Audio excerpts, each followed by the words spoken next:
सानाम को लसाणहेद जोहार।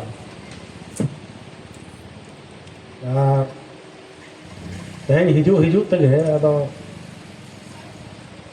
नासेना गाड़ी को ठाकेत कान तहेन ओनाते नासेना बिलोम गोद एन गया बांगा दो बांग अदो आपे नोडे नोआ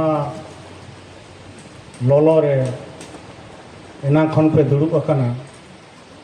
जहां को पे हेज अकाना उनको अड़ी साय साय सरहाविन चाल पे कना तो नोडे हेज सेटेर कान गखुड़िया को जहां नोडे गुमदो बाबू मनाया जहां दो पीढ़ी पाथाम रिनी मुरुद सापड़ेत कनाय और नोआ क्लब रिनी हो मारांग हुदरे मनाया पार्सेट हो मनाया साथे जहां तीना कमिया कोड़ा को मेना पेया साथे तिरले को मेना काट पेया और नोते नितई बाबू हो मनाय गया और दिन कालम उनका गिन हेज लेन गया कड़ी नपाय बुझाव के दिन कालम हो और नेस नोआ सिदु कान्हू हुल महारे नेवता किदिया को बारते किदिया को नोआ क्लब रिन कमिया को जहां तिने गे मेना अकात पेया अड़ी साय साय सरहाव चाला पे कना तेहेन दो हुल महा नोआ पांचकुड़ा साव सावते सानाम टोठा रेगे नोआ हुल महा दो पलाक कना आबो जुदी बन नेला कोलकाता रे जुदी बन नेला सिदु कान्हू डहार मिटटां मेना आंडे ओना सुर गे उनको पठुआ गांवता ओंडे को पलावे तेहेन महा दो और ओंडे पलाव कते जहाँ मेट्रो में ट्राम स्टेशन सुर रे उनको को पलाव बछरी गे और सिदु कान्हू डहार रे जहाँ मेना 1983 साल रे ओना दो थापना काना और ओंडे दो नितो हो ओना बेदी गे मेना मुठन अवरी बेनावा ओना डिमांड मेना मेनखान नितो हो अवरी सोल्हेआ सिदु कान्हू हुल महा जहाँ बछरी गे उनखन को पलाव अगुइया लहा दो किछु को हड़क कान ताहे इन दो बछरी गे ओंडे हूँ चला ताहे और ओंडे नेलोगो काना नको नोका गे नोडे ओंडे हो नोआ खन हो कम हड़ को हिजुआ कोलकाता रना नागराहा रे ओना सुर सुपुर की हड़ बनू कुआ आदिम को जपिद अकात ताबोना ओकायना को उन संगे हुलगरिया को ताहे कना उन अक्तो उनको बाबन उहर को ना कुकली अकात कना लेकिन नितो चेदा अब जपिद अकात के अब सावतार बन नेलिया और दिकू को जुदी बन नेल को कटी कटी जिनिस रे उनको असाधेर हड़ को जारवा मेनखान अब दो बांगबन नेल ᱧᱟᱢᱚᱜ कना नोंकाना जहाना महा को महा महित को अब दो ओकार बन जारवा कना हाट रे पता रे परब आंजम खान के महित गेबन खोज तलासा ओंडेना परब तीस ओंडे चला मेखान नोआ जे नोआ हुल महा हुयुक कना आरहों नोंकाना आयमा आबोआ उत्सव होबन मेन दाड़ेया नोआ दो उत्सव दो बांग कना किंतु नोआ महा दो सिदु कान्हू महा दो उत्सव दो बांग कना परब दो बांग कना नोआ दो महा कान गया हुल महा सिदु कान्हू जहाँ हुल किन एहबला तेहेኛ महा महित रे 1855 साले रे ओना कना उन्हें जहाँ लैत तहें कोलकाता रे कथा ओंडे मा ओनकान अवस्था उनका सातरागाछी रे इन जहारिन तहेना ओंडे बांगते रहो 900 घारोज मेना को बांगते रहो मेन कम दो बांग जस्ती को हुई खान अवस्था नेलखान आरहो करुण अवस्था उयहर लेकाना जिनिस कना अब जब नई गुट रेबन हटिंग कना हानि तो हाना गुट कना नुई तो नवा गुट कना उनी तो इन बी सपोर्टिया उनी होते इन चेदा इन चला नवा बढ़ती नेलोग कना अकय हो कम दो बांगा नवा तो एकदम सरी कथा ना पाँचकुड़ा लेकान जायगा रे जैक नोडे हेज चला कना बन जहाँ तीना के आपे पे छुटाव कना उनको आयमा सारहाव नौका को बन छुटाव को मा उद्गाव को बन आबोरिन पोंगड़ा गिद्रे को जहाँ तीना मेना काट को उनको बन उद्गाव को होतो आबो गार्जियन ओकार चों बांग बन गाने चेक को चों बांग बन गाने नोआ रे मोने बांग लगा पान तकवा मोबाइल खन साहामा बांग गानोआ kan मोबाइल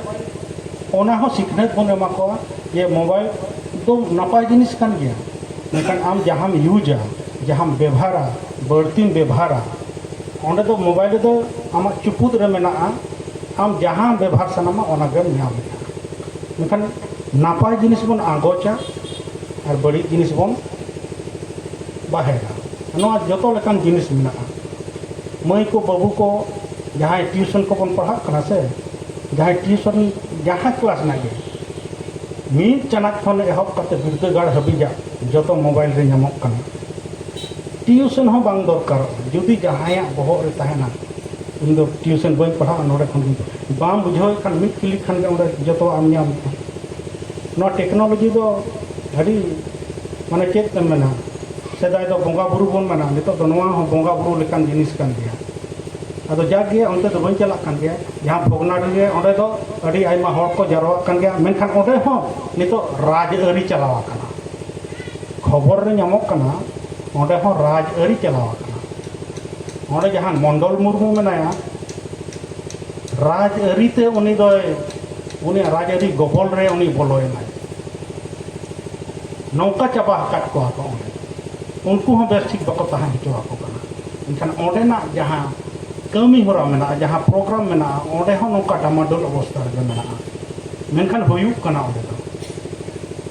मिद सेरे राज्य सरकार हुयुगा मिदठेन एटा को हुयुगा नौका अवस्था ओंडे ना और ओंडे दो अडी मारांग प्रोग्राम दो बांग हुयुगा इन चलाव कनी बारपे धाव अड़ी मारांग प्रोग्राम ना दिसोम रिन गोटा दिसोम रिन हर मेनखान ओंडे दो को चला मनमी दो को चला ओंडे आयमा हर को जरवा ओंडे मेनखान प्रोग्राम ओना लेका तो बांग सखी सभा मिद सेरे सरकार जहाँ कमी होरा मेना नौका मंचो बनाव कते सरकार कमी होरा ओना को उदुगा ओंडे प्रदर्शनी जहाँ उनुदुग ओना को उदुगा ओंडे नौका ओंडे दो हुयुगा जहाँ तीन धाई चलाव कना उन धाव गे ओंडे नेल कना तो नौ जे सिधु कान्हू तकिन किन तुपुद लेना किन लड़ाई लेना अब सावता लगी अब अरिचली लगी अब हासा लगी अब भाषा लगी उनकिन एनेम दो तीस बाबन हिड़ी दाड़िया उनकिन दो आसार कपी खांडा तकिन तुपुद लेना हर किन जुगुद लेट को हर किन जुमिद लेट को kan onkaते उनकिन ओंडे अब फुरगल किन एम अकादना इंग्रेज को गबल रे अब बन ताहे कना उन जखो इंग्रेज को अब चेतान रे अडी जूर को कोचलन रोडोज कोचलन के ओना को साउते इंग्रेज को अकोय को ताहे कना उनको सा महाजन को ताहे कना उनको को सपोर्टेड को ताहे जहाँ तो दिकू हबन मेता को कना उनको दो दिकू मेल लेखा अडी जूर बन बतर नितो हो दिकू शब्द चेदा हे कना ओना बतर जिनिस कना दिकू हिजुक कना माने उन बतरक ताहेन बन उन्हा को अब चेतान रे को नाहाचार लगा मेखान नोआ नाहाचार बांकिन सहाव लेते सिधु कान्हू उनकिन किन जुमिद देना उनकिन किन मिद देना साथे अकिन रिन बयहा चांद भाईरो फुलो जान आको मिदटांग ओड़ा रिन गे आलायना को चेदा को आलायना उनकिन उनको को उयहर किया नौका लेखान आबोआ सावता आबोरिन हर एकदम को निपुज उतर बांको ताहेना चाबा उतर आबो इनखान खांडा खपीते उन दो को तुपुद ताहेन मेनखान नितो दो खांडा कपी दो बांगा नितो दो ओना खन हो लासेरा ओलोक पढ़ाओ कलम तेबन तुपुटा नितो दो आबोरन गिद्रे जहां मेना को पोंगड़ा मेना को जहां मेना को उनको तो मुरुक दो आलो बन दोहो कोमा आबो नोडे शहर बाजार रे मेना बोना आबोरन गिद्रे दो हयतो को ओलोक कान गया को पढ़ाक कान गया को मेनखान अतु दिसम रे चलाव काते उनको बन उद्गव कोमा चिकाते बन ऑल पढ़ाव हचो कोआ ऑल पढ़ाव जिनिस दो चेक कना ओना बन उद्गव कोमा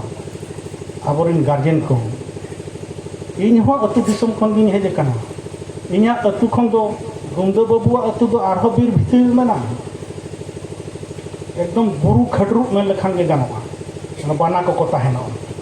तुयु बाना नितो हो को ताहेन गया उनकान अतु खन नवा शहर रे हेज कना खान नितो हो गुमदो बाबू अंते रे छुटेव कना इन छुटेव कना जतो को ले छुटेव कना जे गिद्रे बन ऑल पढ़ा को जहां ना चेतान दो फोकस दो आले दो बनु गिद्रे बन ऑल पढ़ा चको गिद्रे जुदी लासेर हतांगा को ऑल पढ़ा को उनको मेद मार्शल हेल नाम को में बुसुड़े को गुरु गंके मा में काट गए ऑल मात लेखान रोड़े मात लेखान धर्म मात लेखान आम हम आदो आदो नोना को दो आदो बाबन आदा आदो जस्ती तो ना बन लैया तो सिद्धू कान्हू जहाँ उनकिन जहाँ किन लड़ाई लिया अब सावता लगी अब अरिचली लगी तो ओना उनकिन उहर कते अब हो लाहा हुयु तबना उनकिन तो बाबन हिड़िंग किना और अबवा तो बई बई ते नितो हो ओना जिनिस मेना गया नितो हो मेना गया ओना जिनिस रोबत जहाँ कचलत बन मेने आछे इनडायरेक्टली ऑफिस कोर्ट कचेरी रे नितो हो मेना गया इन नेलिया तो इन जहाँ आकाशवाणी रिंग कमी कना कोलकाता है ओंडेम बोलो को दो आसे मिटंग जहाँ दो को मेना सरस्वती आयो सरस्वती आयो मुठन ओंडे दो बैसव का थापन का जेहेतु इन दो सरकारी हड़ कना चेद हम बन मेन दाड़िया खान ओना सरकारी ऑफिस दो जतो हड़ा कना से धर्म दो ओंडे दो बाय चला जतो धर्म रिन हड़ ओंडे दो को कमी कना मेनखान दुख इन बुझेवा नेती नेल इन जुदी मेना कथाई रकाबा ओंडे नोजे जुदी नोआ कथा इन रिकॉर्डिंग कथी आड़ा और जुदी इनहा जहां को ठिका के ओंडे ये तो एरकम बोलছে আমাদের বিরুদ্ধে বলছে আলেয়া মানে ধর্ম বিরোধ রে মেনে যায় নুই दो चोना जहाँ कते कर्सेदी कते ओंडे सहारना को चेष्टा आनो जे ऑफिस करे प्रमोशन को बांग को एमक कना नोआ रहो मिटांग ओना सेदा जहाँ मेना आसे नको